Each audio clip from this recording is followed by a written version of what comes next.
Vas-y, champion. Salut les zéros, vous avez entendu? Vas-y, champion. Alors aujourd'hui c'est une vidéo un petit peu spéciale, on va aborder un sujet très technique, c'est un sujet de haut niveau qu'utilisent les designers d'objets sur des logiciels de conception assistée par ordinateur pour faire tous les objets qu'on utilise au quotidien, des écouteurs, des bouteilles d'eau justement, on en parlait, des haut-parleurs, des voitures, etc.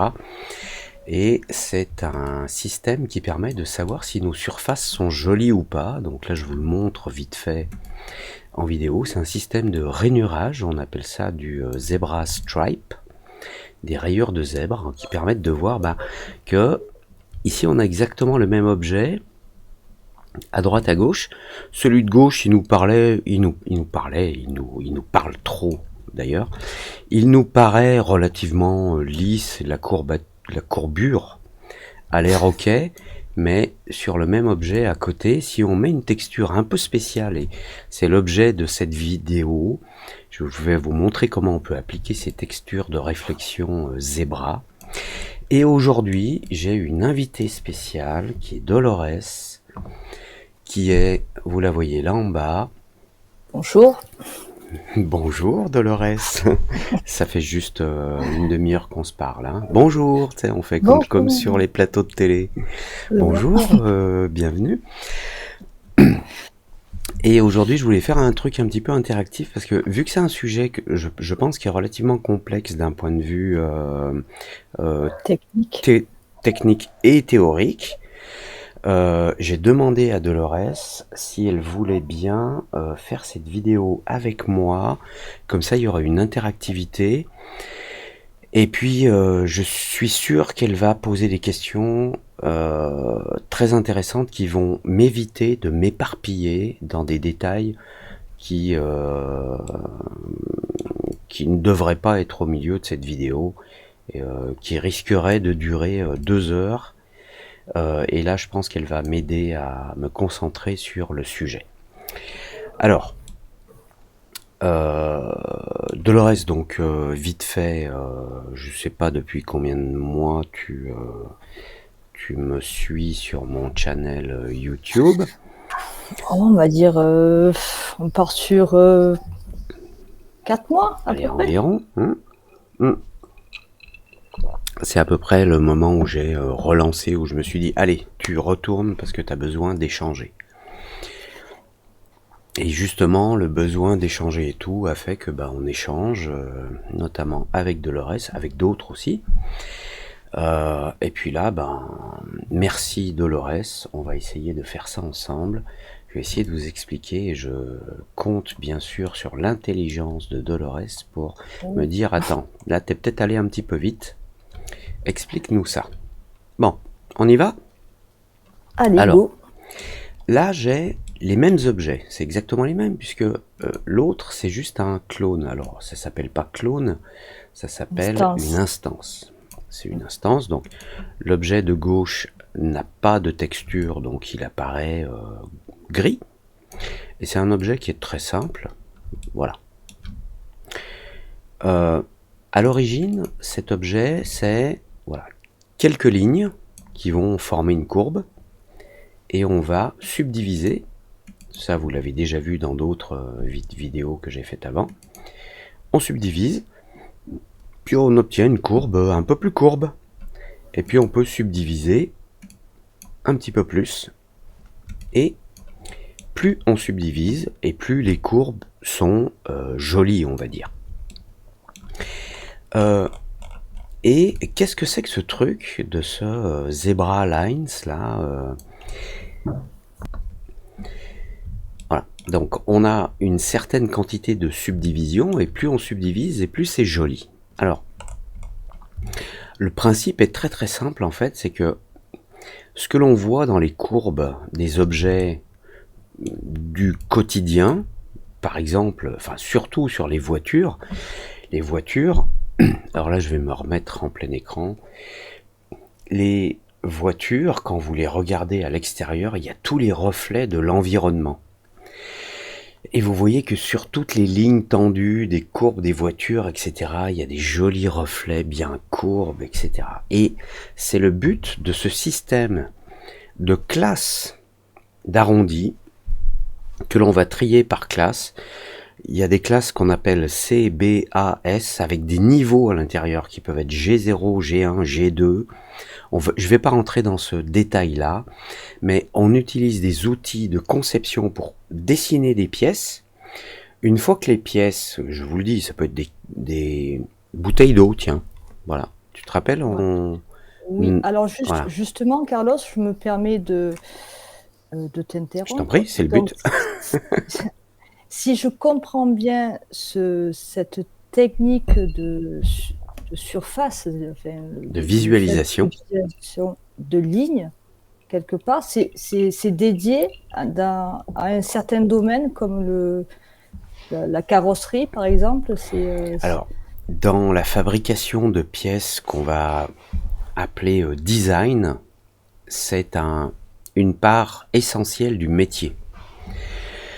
Est-ce qu'on utilise des outils bien spécifiques pour ce type de technique? Alors, oui, la question est très bonne parce qu'en fait, là, on est sur cinéma 4D et je vous montre qu'on peut visualiser des surfaces pourries, comme ici. Vous voyez, c'est en fait les lignes que l'on voit là. C'est un fichier très simple avec des lignes horizontales, ok, des lignes noires et blanches.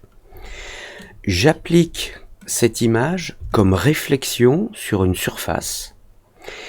Et si je vois ces lignes là où les réflexions sont interrompues, on le voit ici, vous voyez, vous avez des courbes et d'un coup c'est interrompu. Ça veut dire que la surface, la courbure est pas si belle que ça. Alors, c'est un domaine qui est super important dans le design de produits et notamment dans le design de produits qui a des textures brillantes. Parce que pour voir un objet brillant, on le voit à travers ses reflets. Donc si ces reflets sont pas clean, sont pas beaux, sont pas joliment courbés, etc., on va voir des rainures, on va voir des reflets qui vont nous donner l'impression que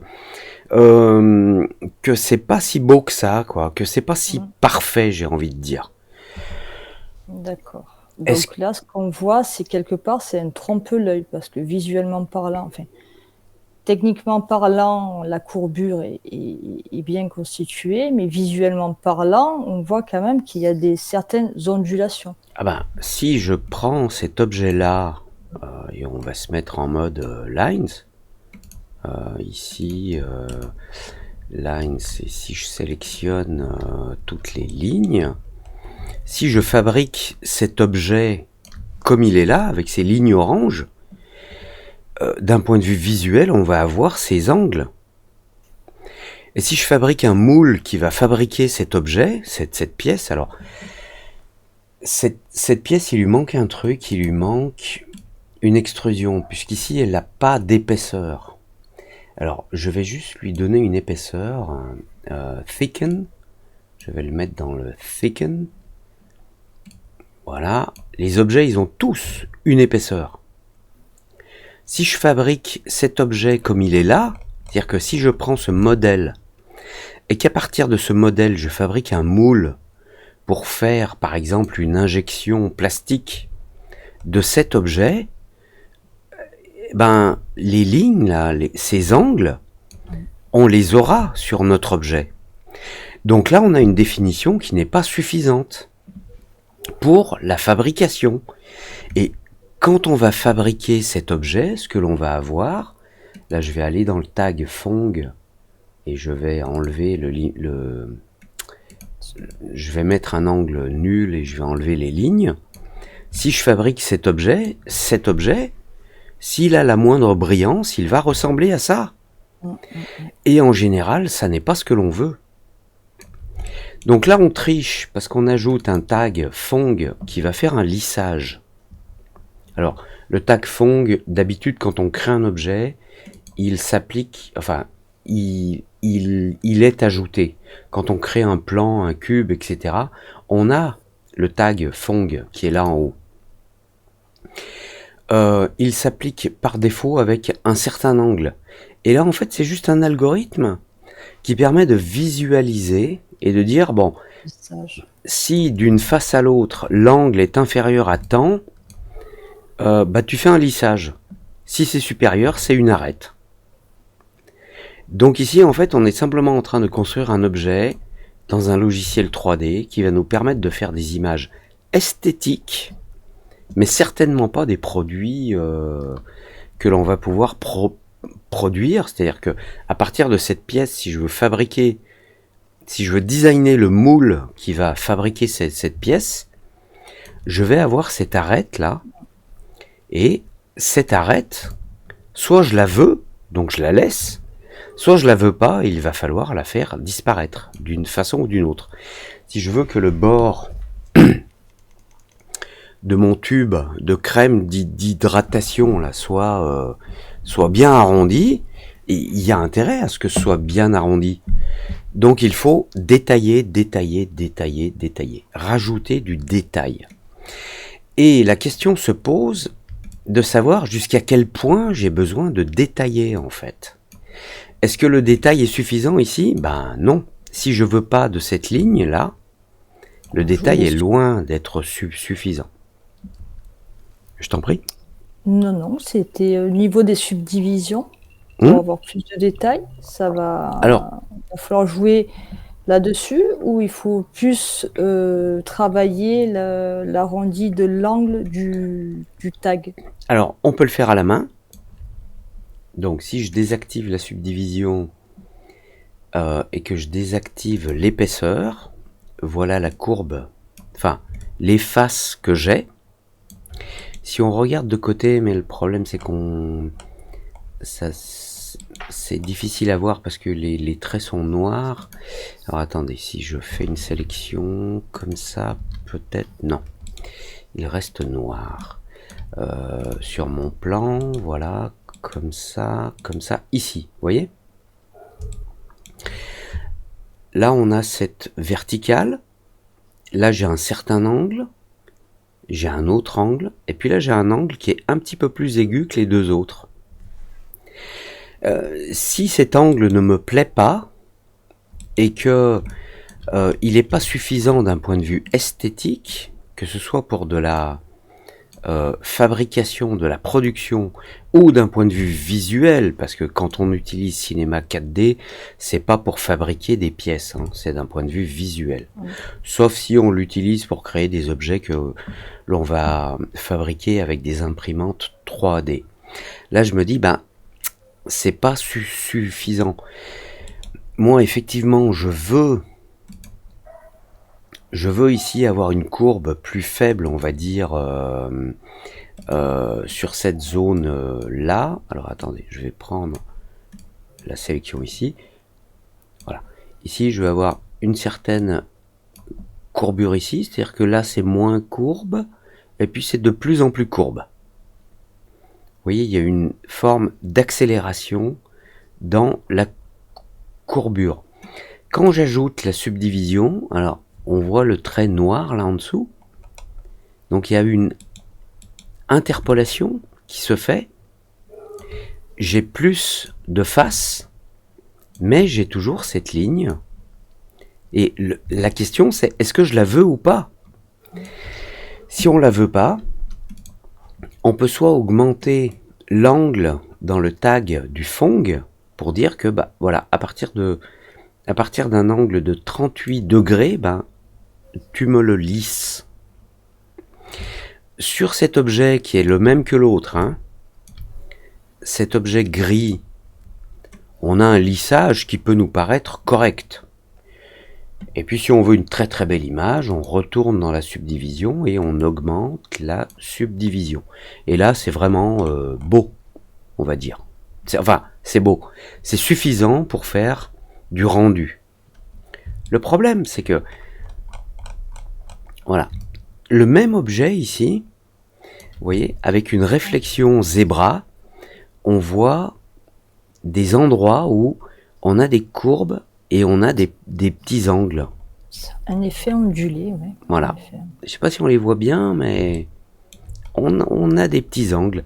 Et ces angles, en fait, ben, c'est simplement qu'est-ce que l'algorithme de Phong arrive à faire à partir de la définition de l'objet que l'on a. Alors, eh ben là, c'est pas très beau, en fait. Alors, c'est pas très beau, encore une fois, c'est pas très beau. Vous voyez, si je dézoome, on voit encore mieux, là, c'est rebond.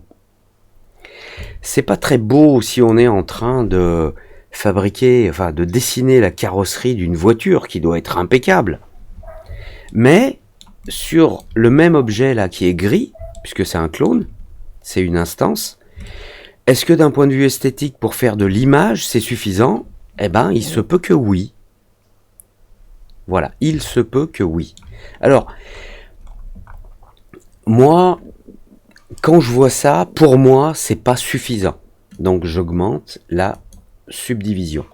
Là, j'ai une subdivision de 3. Là, je commence à me dire que c'est OK. Et ce mode de visualisation avec les zebra lines permet de voir si les surfaces sont suffisamment courbes, joliment arrondies. Là encore, peut-être que vous trouvez que c'est suffisant. Moi, je trouve pas. Là, je vois des défauts, là. Et pour moi, c'est pas encore suffisant. Donc, si je mets les lignes, hein, OK. Donc, je vais en remettre une couche. J'augmente la subdivision. Et là, pour moi, ça commence à être correct. Voilà. Après, je peux retravailler mon objet, mes courbes, etc. Donc, est-ce que tu as des questions sur cette façon de regarder les surfaces, Dolores? Ça a été très très clair pour moi, notamment en réponse à mon projet, et qui va me permettre d'avancer. Donc, je remercie aussi ton savoir-faire qui m'a permis un petit peu de me débloquer quelque part pour avancer, même si j'ai pas l'outil vraiment adapté, mais bon, on y arrive quelque part si on commence à réfléchir sur certaines problématiques, et puis on y arrive. L'idée des zéros absolus, c'est de s'améliorer. Oui, voilà. Donc on apprend de quelqu'un qui veut apprendre, c'est formidable. Oui, parce que moi aussi, j'apprends, et je vais être franc avec vous, hein, enfin, avant d'enregistrer un sujet comme celui-là, je vais vérifier sur Internet si ce que je pense et ce que j'en sais, c'est vérace. Je vérifie que je vais pas vous dire des bêtises. Notamment, juste avant de commencer à enregistrer la vidéo avec Dolores, là j'ai bien revérifié le nom. Cette méthode, on l'appelle le Zebra Stripe Surface Evaluation. On essaye d'évaluer la qualité de la courbure de la surface en utilisant des lignes zébrées. Les lignes, comme je vous l'ai montré à l'origine, elles ne sont pas zébrées, c'est des lignes noires et blanches horizontales. Là, c'est un fichier qui fait 4096 par 2048 pixels de haut. 2 fois plus large que haut. Et maintenant, la question se pose, comment j'utilise ça? Comment je fais pour obtenir ces lignes zébra quand je travaille? Alors, on va prendre... Ah oui, j'avais préparé cette scène. Là, c'est une scène qui est très simple.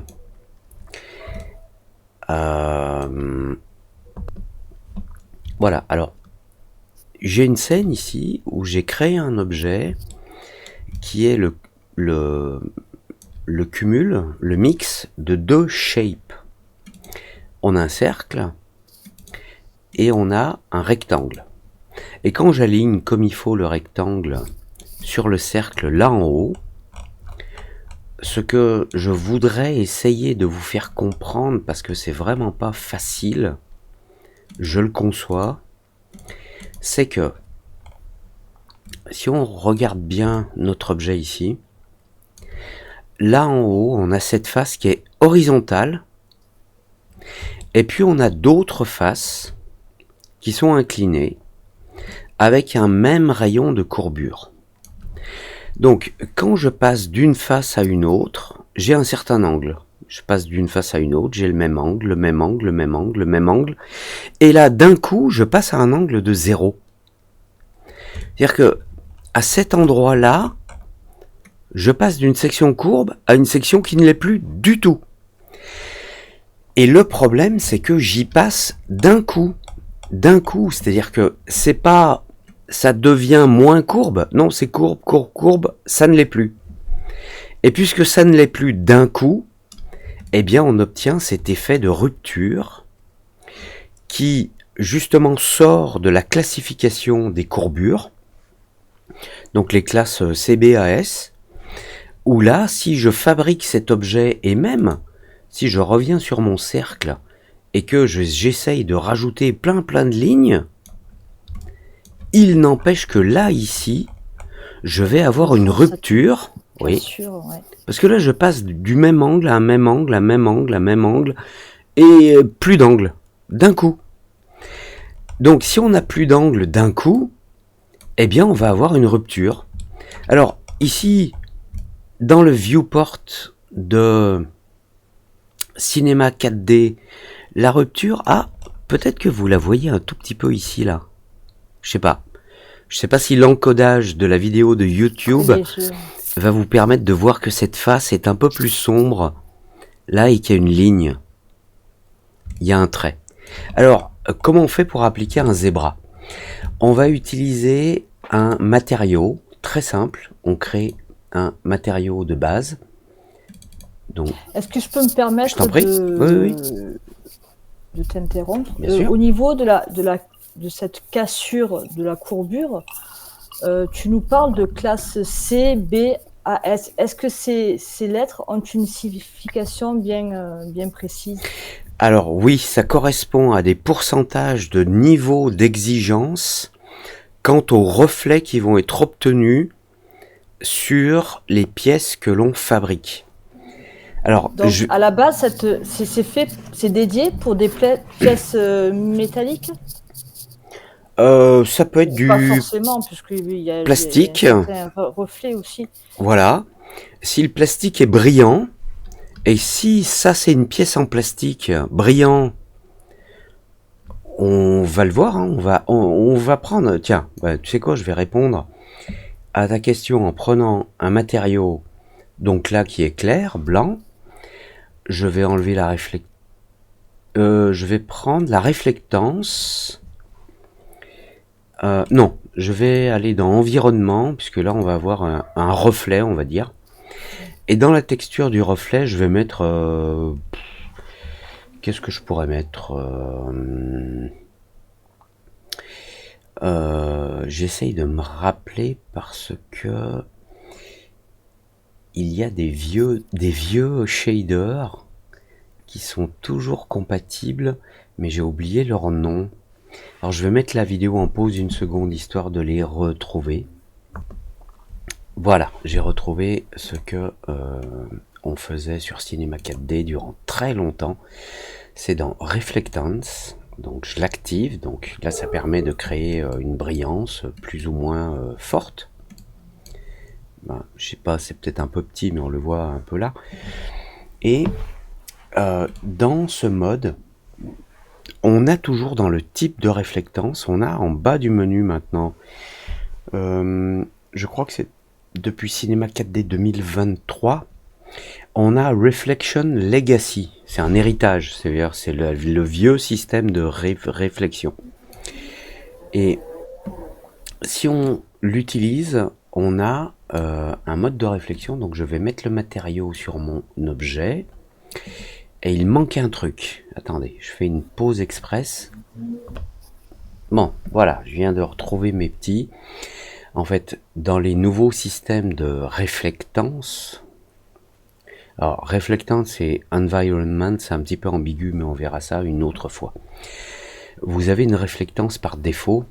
Si je l'enlève sur Remove et que je fais Add, et que je vais directement dans Reflection Legacy. Donc Legacy, c'est l'héritage, c'est un vieux truc en fait. Et si je remets ce vieux truc, vous voyez là qu'on a une image qui se reflète en fait. L'objet est brillant et il reflète une image qui est une image qui avait été sélectionnée à une certaine époque par les développeurs de cinéma 4D où on voit un environnement où il y a apparemment voilà un soleil, il y a apparemment je sais pas des nuages, des prairies et des arbres. Et ça c'était très pratique pour regarder les courbures. Et si on regarde ici, vous voyez bien chaque ligne. Il y a des voilà, cassures qui apparaît. Donc on a des cassures, des cassures, des cassures, des cassures, et puis plus. Voilà. Alors, est-ce que le Phong va permettre de... Voilà. C'est ce que je voulais voir. Quand j'utilise le tag Phong pour dire, écoute, essaye de lisser les faces, il essaye et au bout d'un moment, bing. Hop, la cassure est là. Voilà. Et là, on voit nettement apparaître les cassures d'angle qui nous montrent que c'est courbe, c'est courbe, c'est courbe. Et c'est là où je veux en venir. Attendez, je me mets en plein écran pour bien vous le dire. C'est là où je veux en venir, c'est que c'est courbe, c'est courbe, c'est courbe. Et ça ne l'est plus, mais d'un coup, ça ne l'est plus. Donc en fait, ça forme une arête. Et ces arêtes, quand on fait des produits, en règle générale, on n'en veut pas. On veut avoir un lissage correct. Correct visuellement. Si cette pièce, elle s'affiche dans mon film à cet endroit, à cette distance, là, c'est OK. Mais si je veux zoomer, là, c'est plus OK du tout. Alors, on va revenir quand même sur un truc, c'est que là, on a une certaine qualité dans la réflexion des images, enfin de l'image qui est utilisée, et ça se règle dans le paramètre Edit Preference. Dans le Viewport Hardware, ici vous avez une section texture qui vous permet de dire dans le viewport ce que vous voyez quand vous travaillez, quelle est la définition des images qui doit être utilisée. Moi je suis en 4096, il m'arrive de redescendre quand j'ai des scènes qui sont très chargées avec plein de textures ou autres, et parfois j'ai besoin de monter à 4096, parfois j'ai besoin de monter à 8192 pour voir ce que je fais. Vous savez quoi, on va remettre ce paramètre par défaut, clic droit, Reset to Default. Par défaut, on a une image dans le viewport qui est utilisée pour la réflexion, qui est de 256 pixels, hauteur et largeur. Pas de différence ici, puisque il s'agit simplement d'une réflexion qui est faite par le matériau qui intègre lui-même sa propre image dont la définition ne peut pas être choisie. Donc on va créer un autre matériau. Voilà, je crée un matériau de base, je l'ouvre et je désactive la réflectance. Alors dans la couleur, je vais mettre une non, je vais y venir après. Dans l'environnement, je vais choisir une image ici, dans la texture environnementale. Je vais prendre une image, donc Load Image, et je vais charger mon image qui doit être là. C'est mon image avec les lignes, c'est celle-là. Donc elle, je la charge. Je vais affecter ce matériau à la place de celui qui existe, et voilà le résultat. C'est pas très beau. Donc on va essayer d'améliorer ça. Donc on retourne dans les préférences. Dans la section Viewport Hardware ici, Default Resolution, la résolution par défaut des texture, je vais monter à 2048. Oh, vous savez quoi? Ma texture, elle fait 4096 de large. Donc, je vais prendre ça. Voilà. Et voilà le résultat. Et là, on voit bien que on a des courbes. On a une espèce de lissage entre chaque face.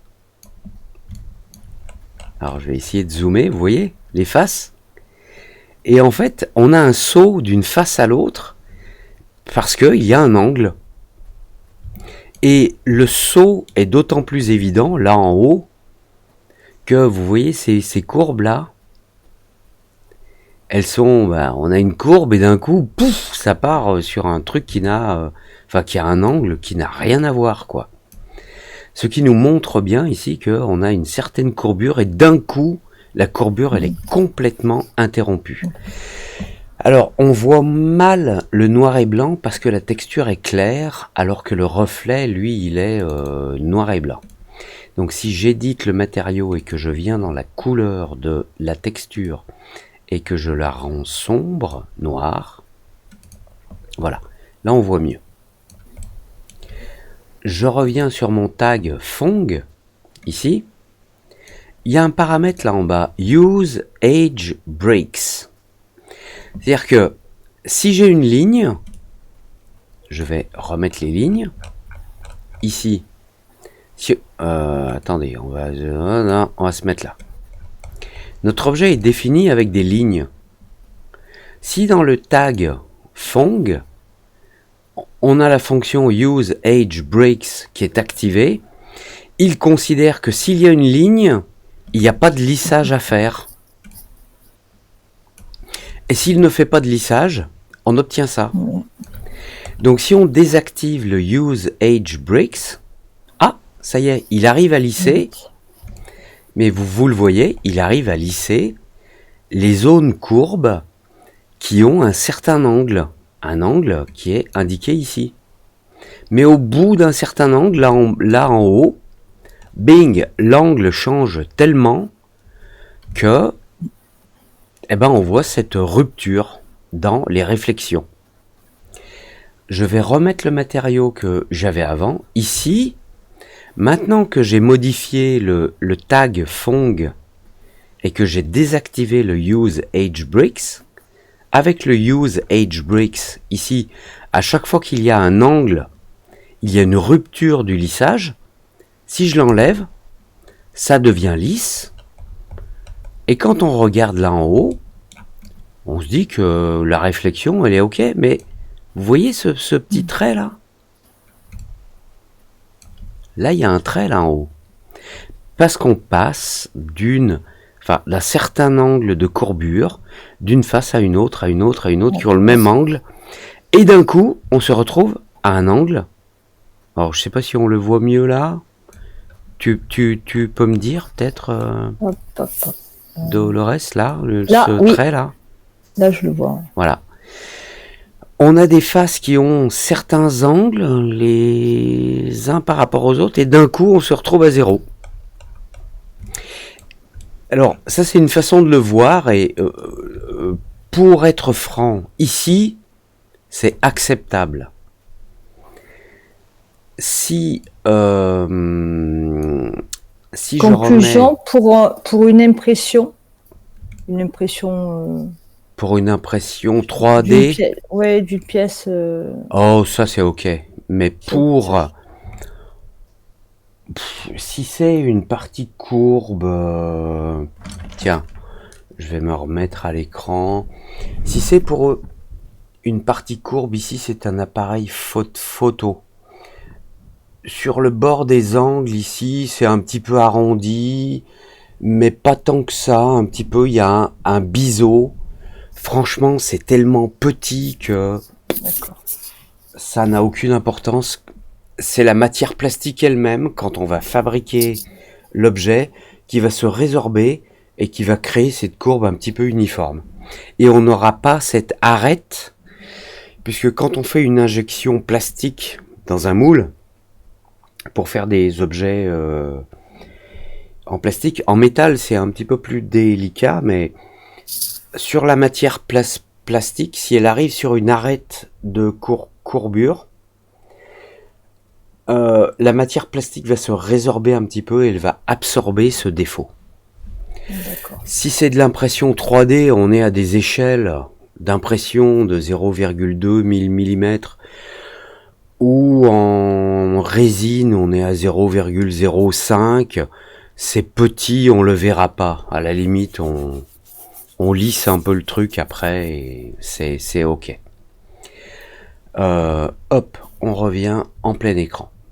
Mais si vous regardez bien la pièce avec ce matériau, je le remets. Là, vous voyez, la courbure ici, elle est nickel. Toute la courbe, mais la jonction avec le plan plat, là, on a une rupture. Voilà.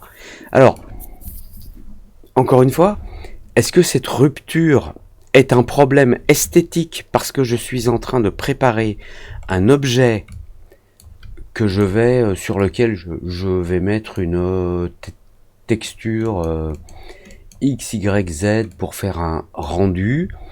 Est-ce que le rendu... Attendez, je vérifie, oui, je suis sur Octane, standard. Si ce rendu me convient, et puis là, j'avoue qu'il me convient. Si je fais un rendu là, avec le moteur standard, je ne vois pas de saut de courbure. Et sur un objet transparent, alors, on peut essayer. Sur la transparence, ça peut créer des problèmes autant que sur la réflectance. Donc, on va booster la réflectance ici. Alors, le problème, c'est que j'ai une réflectance diffuse, donc le wide, voilà, il faut que je baisse le wide, on va le mettre à, pas à 0, mais presque. Et que l'on refait un rendu. Non, la réflectance ne... Attendez, je vois, parce que... oui, c'est le fall off ici qui m'intéresse. Il est trop faible. On va essayer de le descendre, histoire que le reflet soit fort et net. Alors, attendez, parce que, comme je vous le dis d'habitude, moi je suis plutôt Octane, hein, donc retrouver les paramètres, la largeur, voilà, peut-être alors la largeur adaptative, ici on va voir, voilà, là si je fais un rendu, vous voyez, hop, sur chaque ligne, alors que j'ai un Phong, j'ai un algorithme de lissage de Phong, mais ici il n'est pas suffisant pour ne pas faire apparaître ces lignes. Même si le lissage de Phong existe, il est là. Mais ça me crée ces lignes. Alors, ces lignes, elles viennent du fait que, que peut-être que ma réflexion est trop grande, j'ai peut-être un peu abusé aussi, éventuellement. Mais si d'un point de vue esthétique, c'est ce que vous souhaitez obtenir et que c'est correct, la réponse est simple, c'est suffisant. Et après, si vous voulez pousser le bouchon un petit peu plus loin, et que vous voulez vraiment avoir un lissage qui soit top, pour le coup, là, c'est loin d'être suffisant. Alors, qu'est-ce qu'on fait avec ça, en fait? Le problème. On fait quoi avec ça? Est-ce qu'on s'acharne et qu'on se dit, j'ai une rupture là d'angle qui est énorme? Je vous le répète, soit vous faites le rendu, attendez, je vais prendre un matériau, je vais prendre un matériau de base, soit votre objet, voilà, il est rouge, vous faites le rendu, là, moi, je vois pas de défaut, donc c'est ok, il n'y a pas de problème avec ça. Je trouve même que le cercle, la définition du cercle, elle est trop élevée. Je vais pouvoir diminuer, alors pas trop, mais allez, on va se mettre une subdivision de 30-32. Avec une subdivision de 32, on voit les traits apparaître là. Alors, je zoome un peu. Bon, si j'augmente le fong, pas trop, eh ben, je les vois encore apparaître. Et alors, spline mask create cap. Attendez, je vérifie que j'ai pas fait une bêtise ici, machin et tout. Ok. Bon, si c'est pas suffisant, eh ben, il faut plus de faces. Voilà, c'est aussi simple. Hein, quand c'est pas suffisant, c'est pas suffisant. Oui, excusez-moi, parce que ça peut ne pas paraître évident. Je vais remettre le tag ici. Les traits que l'on voit ici, ils sont pas liés à la qualité du tag fong qui va faire le lissage. Le fong, il fait bien le lissage. Le problème, c'est que c'est la réflectance. J'ai une brillance qui est interrompue. Si j'enlève la réflectance, on voit les faces apparaître. Mais on les voit d'autant plus apparaître que j'ai de la réflectance ou que j'ai de la transparence. Alors le problème ici, c'est que ça va être compliqué d'avoir de la transparence parce qu'il faudrait avoir un environnement... Des lumières. Ouais, des lumières environnementales et tout. Donc on va pas rentrer dans cette problématique-là, ça va prendre un peu de temps. Mais soit c'est suffisant et on fait avec, soit ça ne l'est pas et on fait autrement. Voilà, lui là, wow, what the fuck. Si je mets le matériau sur le spline mask, on voit encore les lignes ici. Si je... y a plein de trucs qu'on peut faire en fait pour résorber ou résoudre ce problème. Ah, bah tiens, puisque tu es une utilisatrice de Octane, Oui. il arrive que là, franchement, j'ai une définition qui est largement suffisante hein, pour avoir une belle courbe en fong. Si on passe sur Octane, on peut rencontrer un problème qui est juste une case à cocher à un endroit. Alors, pour Octane, je vais quand même mettre le minimum, hein, c'est d'avoir une lumière, light, area light, donc je vais mettre une lumière que je vais tourner, que je vais déplacer vite fait ici et là, un petit peu au-dessus, voilà. On va essayer de se faire un petit rendu express, sachant que là, voilà. Là, on n'a pas de matériau Octane.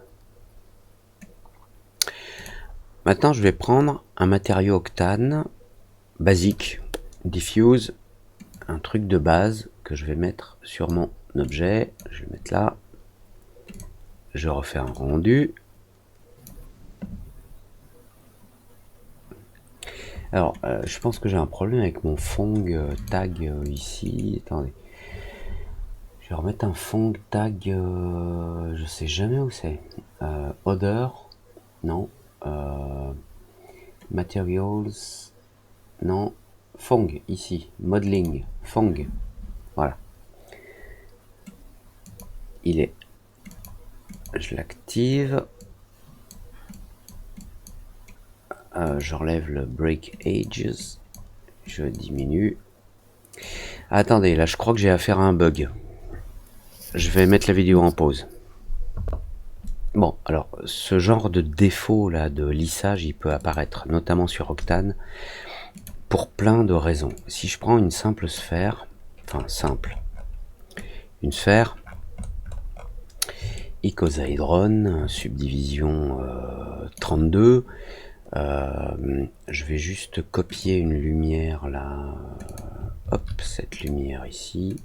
Alors ça c'est ce que j'aime bien, alors ça c'est un truc qui est super bien dans Cinema 4D, c'est qu'on peut copier des objets d'une scène à une autre et les scènes sont ouvertes en même temps. Pour ceux qui ne le savent pas, je me mets en plein écran, j'adore 3ds Max, mais dans 3ds Max, vous pouvez avoir qu'une seule scène ouverte en même temps Donc vous pouvez pas, et même quand vous avez deux 3ds Max ouverts, vous pouvez pas copier un objet d'une scène à l'autre. C'est impossible. Il faut faire un export. Donc cinéma 4D à ce sujet est relativement sympa. Voilà, je colle ma lumière, je fais un rendu. Voilà. Alors, j'ai une sphère qui est pas super propre, on va mettre une subdivision de 64. Et alors moi je vois les petits angles hein, de la subdivision là autour. Donc 64 c'est peut-être pas suffisant, mais bon. Je dézoome, voilà ici, je zoome là. Ok, peu importe. Ce qui peut arriver de temps en temps dans des contextes très précis, c'est que vous créez un matériau octane, donc qui apparaît là, donc je le mets sur ma sphère. Donc là la sphère est bien lisse, c'est ok. Mais parfois je ne sais pas pourquoi, enfin si, quand vous utilisez des matériaux qui viennent de l'Open Live Database de Octane, vous savez la base de données des matériaux Octane, vous avez parfois des matériaux ici qui sont très jolis. Alors, je pense pas que, je sais pas si je charge ce truc là orange et que Ceci dit, ils ont amélioré cette fenêtre de matériaux sur la version 2024 où la précédente ça buguait, on pouvait pas l'ouvrir. Enfin sur Mac, hein, je précise. Oui, sur Mac, c'est à cause M1, ouais, c'est à cause du processeur M1. Exact. Donc là, j'ai un matériau que j'ai chargé. Bon, ok. Mais parfois, on charge des matériaux de la librairie de Octane et ça merde complètement. Donc là, je prends mon matériau qui est juste un matériau diffuse Octane blanc, je le mets sur la sphère. Parfois, vous allez avoir des matériaux où dans la section Common, le smooth ne sera pas activé. Et quand le smooth est pas activé, et ben le résultat c'est ça. Oups, j'ai fait un zoom un peu speed là. Voilà. On n'a pas le lissage. C'est bien pour une balle de golf. Oui, alors là on n'a pas le lissage alors qu'on a bien un tag de lissage. Mais c'est dans le matériau Octane, dans la section Common. Alors dans le node editor ici, j'essaye de le zoomer, voilà. Là dans la section Common, si vous téléchargez un matériau Octane où le smooth n'est pas activé, ben, vous pouvez avoir ça. Et si vous avez des matériaux qui sont des mix, c'est-à-dire je prends un mix material, si je mixe un matériau, ici je vais prendre un matériau avec une certaine translucence, enfin une transparence. Non, excusez-moi, je suis sur opacity. Spécular. Il faut que je change de médium ici, material type, specular. Tu as raison, specular. Alors pas opacity, transmission. Si lui il transmet du rouge, que je le mixe avec un matériau blanc, un matériau qui transmet du rouge, et là j'ai un mélange des deux. Si dans le blanc, dans la section common, le smooth n'est pas activé, si dans celui-ci qui est transparent, le smooth est activé, le résultat va être très étrange. Je vais un peu vite, non? Non, ça va, j'arrive à suivre. Voilà. Ok. En effet, il est très étrange. Ouais. Voilà. On a des faces qui sont illuminées et d'autres non. Parce que le lissage de deux surfaces qui sont mixées, alors que l'une J'essaye de déplacer. Enfin bref. Alors que l'une a un lissage et l'autre non, le résultat, ben, c'est juste ça, quoi. Enfin, ça n'a aucun sens. Si je mets le keep alpha, voilà, ça n'a juste aucun sens. C'est parce que dans l'un, dans la section common, on n'a pas le smooth et dans l'autre, on l'a. Donc si je refais un rendu, voilà. Alors, bien sûr, on a toujours les deux petits carrés qui ne sont que le reflet de la seule lumière qui se trouve là. Mais là, ça n'est plus incohérent. Les carrés, tout à l'heure, ils étaient pas enfin, ils étaient à des endroits qui n'avaient aucun sens. Je vais agrandir peut-être la lumière. Elle est là, elle est où? Elle est où? Elle est loin. Oups. Sphère, zoom. J'ai un mix. Ah, elle est encore pas assez près. Non, elle est trop haute. Ok.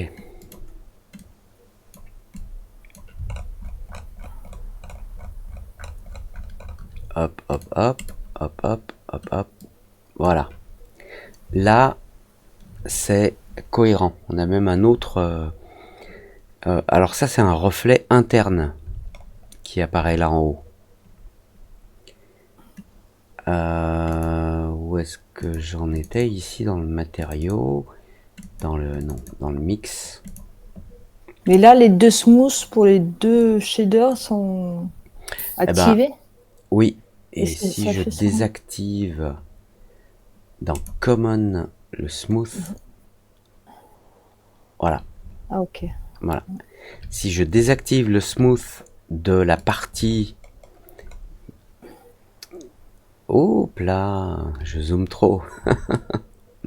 Donc là, on a un matériau qui est appliqué à notre sphère, qui est composé d'un octane diffuse blanc, qui lui, dans la section common, est lissé, le smooth.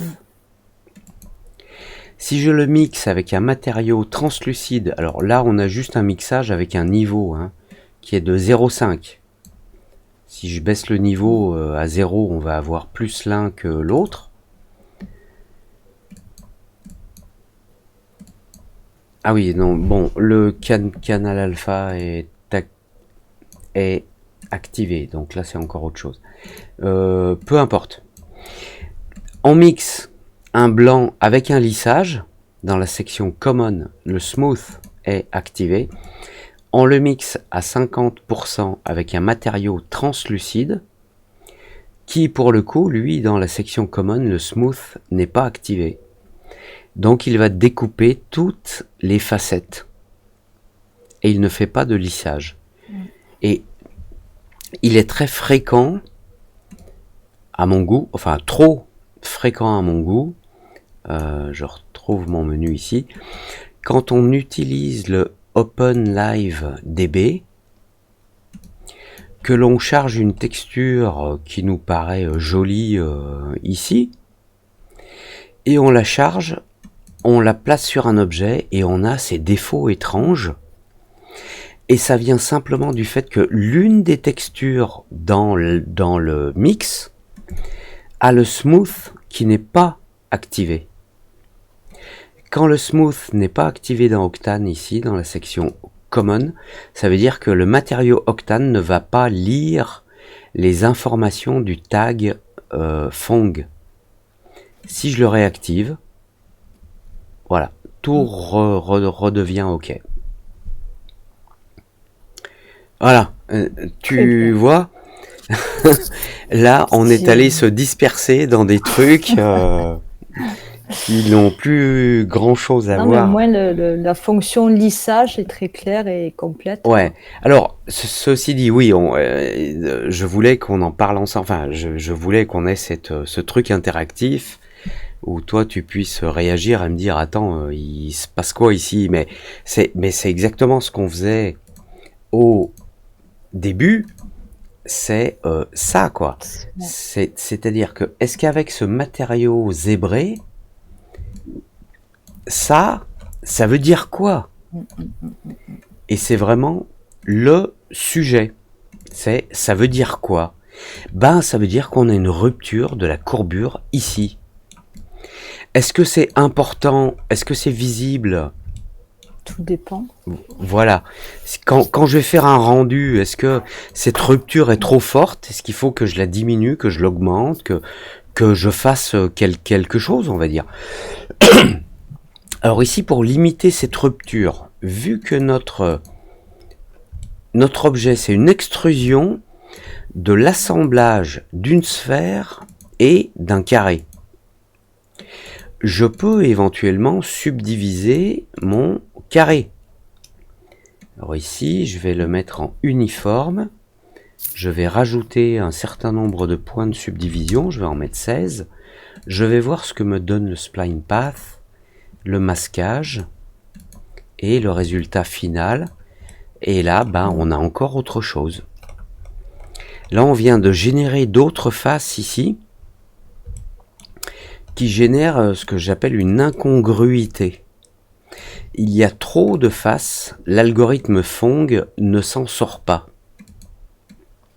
Sans le Phong, avec le Phong, mais là on est loin d'avoir un truc correct. Je vais descendre ici, on va descendre à 6, non à 4, voilà. Ici j'ai un petit peu réajusté la définition du carré, enfin du cube là qui se trouve à gauche et qui est assemblé à cette sphère. Et ici on continue d'avoir cette rupture. Et la rupture on la veut ou pas, quoi.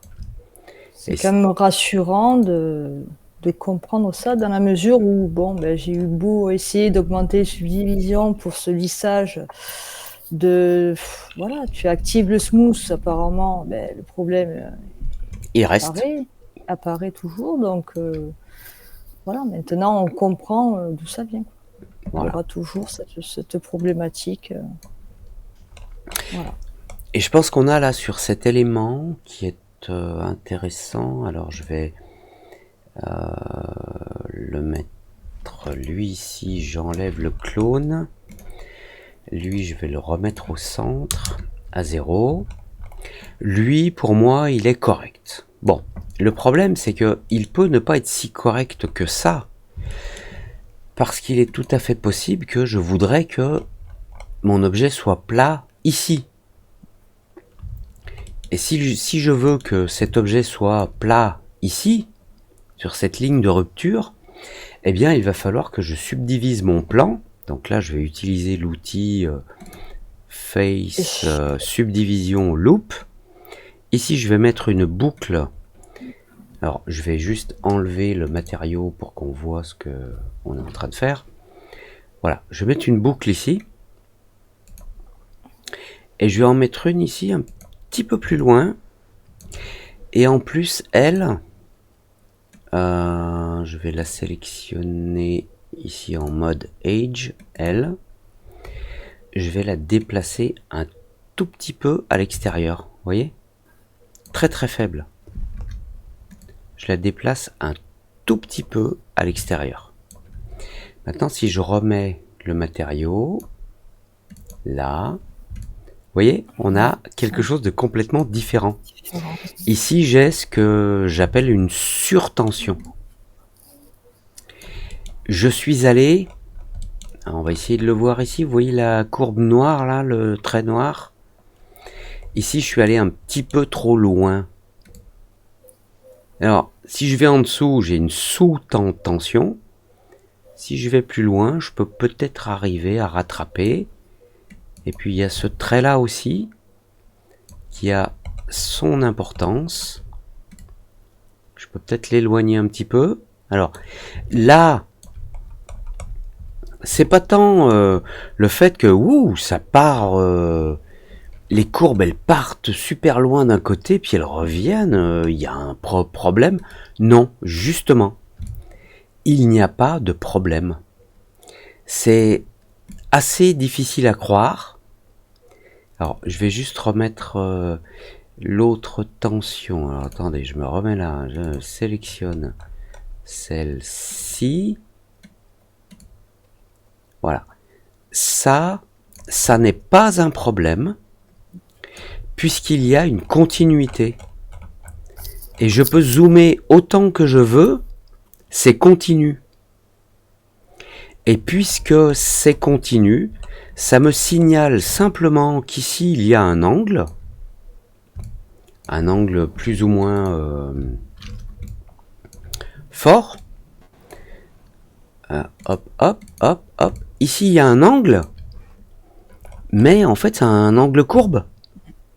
Et peut-être que cette courbe, je la veux. Parce que notamment quand on design des voitures, on crée des lignes de tension pour donner l'impression que la carrosserie est tendue autour de différentes courbes. Je vais mettre en pause pour vous trouver un exemple. Voilà. Donc, ce genre de courbe lissée où il y a ici apparemment une arête, j'ai envie de dire. Là, on a délibérément fabriqué des arêtes qui vont donner plus ou moins de réflexion, une sensation de reflet dans la courbure qui est plus ou moins forte. Voilà. N'empêche que ça, c'est courbe. Même si on ressent qu'il y a une forme d'angle, mais ça reste courbe. Ça reste courbe, et ça, c'est vraiment ce qu'on appelle des courbes de classe. Alors, ici, pour le coup, c'est une courbe de classe S, niveau G1, mais peu importe. J'ai trouvé une image, là, qui montre bien, voilà. Ici, ce que l'on a vu avant, c'était une courbe de classe S, niveau G1. Et ici, on a un mix entre, ici, le G0 en classe S, où tout est angulaire, concernant les faces, mais remarquez bien que les faces, ici, elles sont courbées. Elles ont leur propre courbure, ici. Et c'est la jonction d'une face à l'autre qui définit le G, en fait, le G0, le G1. Et ici, on a un autre objet où on a ici une courbure interne double, une courbure sur cet axe, une courbure sur l'autre axe ici, on a un autre creux là, et ensuite on passe sur un bombé, et tout ça c'est défini uniquement avec un trait là en haut, un trait ici, et un autre, enfin une autre spline là, et une autre là en bas, et ici on a un G1 en bas à droite, et on a un G0 en bas à gauche. Et on peut faire encore plus, pas compliqué, mais on peut faire encore mieux. Je sais pas si vous voyez le petit trait bleu là. Et là, je sais pas si tu arrives à le voir. Si, c'est quoi? C'est cette fracture de lissage? Alors, ici, en fait, on a ce qu'on appelle des lignes secondaires de tension sur les courbatures, enfin, sur les courbatures, non. Sur les courbures, sur le niveau de courbure en G. C'est un facteur de courbure. Donc ici, on a un tout petit trait qui nous indique un facteur de courbure, ici, qui fait simplement la différence dans cet angle de courbe là, puisqu'on a un trait là, un autre ici, un autre là. Et ici, vous voyez, on en a juste un là, mais qui est beaucoup plus près du bord. Le petit trait vert là, il est très difficile à voir. Je zoome. Ok. Ouais, c'est bon. Là, on a une toute petite ligne de tension.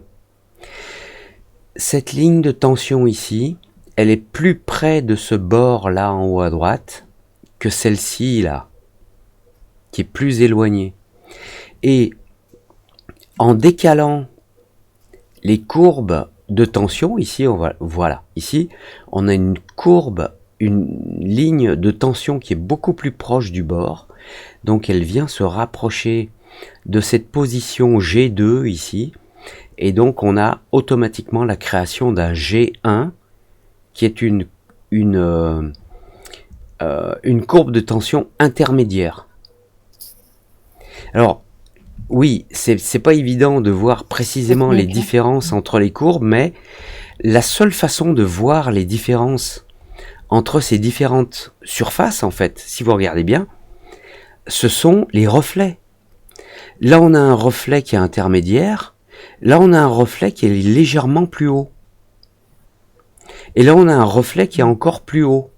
Alors, ce reflet est beaucoup plus haut parce que ici, on a une ligne de tension qui se trouve là. Et cette même ligne de tension, si on la remonte là-bas en haut, elle est plus loin. Ouais. Donc, le centre de la courbure se trouve un peu plus haut. Et pour analyser ça, eh bien, on utilise des textures zébra pour bien voir. Alors, quand on le regarde comme ça, on se dit, oula, mais là, il y a un pincement. Oui, il y a un pincement. C'est pincé, mais si je zoome, le pincement, il est relativement uniforme. Donc là, j'ai effectivement un pincement. Et est-ce qu'il est correct ou est-ce qu'il me plaît? Bah, si c'est ce que je veux obtenir, c'est OK. Voilà, je pense qu'on a fini. C'est très bien. C'est très clair. Voilà. Attends, ça fait combien de temps qu'on parle? Ça fait 1h06. C'est parfait. Une masterclass d'1 heure, c'est formidable. Sur le Zebra Stripe Surface Evaluation. Comment percevoir les courbures des surfaces que l'on crée. Voilà. Et je vous le répète, on n'est pas censé faire ça quand on fait de la modélisation polygonale, notamment sur C4D qui n'a rien à voir avec ça. Et ce que je trouve intéressant, c'est qu'on peut quand même le faire et ça peut nous aider notamment à détecter des défauts. Et la détection de défauts, c'est un véritable job. Quand on fait de la modélisation, on fait des trucs, des machins et tout, et au bout d'un moment, on se dit c'est classe. Et puis, quand on est super pro, on se dit c'est classe, mais est-ce que c'est suffisamment classe? Et puis, on se met à rajouter des petites lignes. Vous voyez? Regardez, là. Si je rajoute une ligne de tension ici, clic, la courbe, elle change un peu. Je viens de modifier légèrement la tension ici, la courbure ici. Par contre, puisque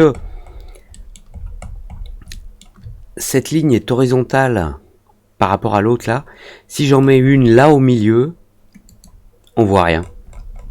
Alors là, je vais faire undo, je vais faire redo, undo, redo. On voit pas de différence parce que cette ligne n'a aucune importance sur la courbure qui est générée par l'algorithme de subdivision. Voilà. Et une fois qu'on est habitué à ça, on regarde, oh là c'est complexe, oui j'ai une ligne de tension, on zoome, on regarde, on zoome, on regarde et on se dit que, wow, non c'est ok, c'est cool, c'est propre. Dolores, ma chère invitée du jour, je vais te laisser faire la conclusion. Alors tu dis aux gens qui doivent liker, qui doivent dire qui j'aime pas, si j'aime pas. Voilà, donc sujet pas simple, mais bon, voilà, ça a été très constructif. Je te remercie, Carlos. Regarde, je te mets en plus grand à l'écran. Wow, c'est chouette. Bonjour. Mais écoutez, voilà, une petite théorie bien sympathique d'1 heure. Voilà, si vous avez aimé, faites un pouce comme ça. Si vous n'avez pas aimé, faites un pouce comme ça. Et puis surtout, si vous faites un pouce comme ça, mettez des commentaires. Bravo. Et puis, on y répondra, même si c'est bien, pas bien, etc., de manière à avancer. Voilà. Excellent. On va se quitter sur cette image. Merci 1000 fois. Merci à tous les autres aussi qui m'ont envoyé des messages et tout. Et surtout, quand on vous dit likez pas, machin et tout, il y a vraiment peu des j'aime pas. Il y en a un tous les 10 000. des commentaires constructifs, il y en a beaucoup, beaucoup, beaucoup, et ça j'adore, donc c'est vraiment cool. Et si ça vous a vraiment plu, cette interactivité, eh ben, signalez-le, parce que moi j'ai trouvé ça vraiment sympa, super sympa. Et si vous en voulez encore des interactivités avec Dolores et puis avec d'autres aussi, hein, il y a des trucs à venir. Eh ben, on va en faire. Quand je dis on, c'est nous tous, hein, ensemble. On dit au revoir.